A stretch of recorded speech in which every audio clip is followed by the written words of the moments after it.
आरोग्यं धनसम्पदा शत्रुबुद्धिविनाशाय दीपज्योति नमोऽस्तु ते। दिव्यादिव्यारे दीपत्कार कानी कुंडलमोतीहार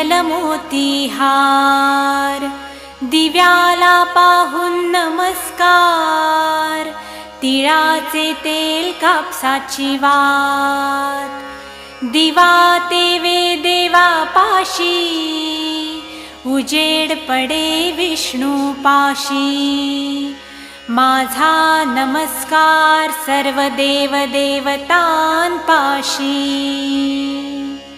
ये ग लक्ष्मी बैस ग बाजे माझं घर तुला साजे।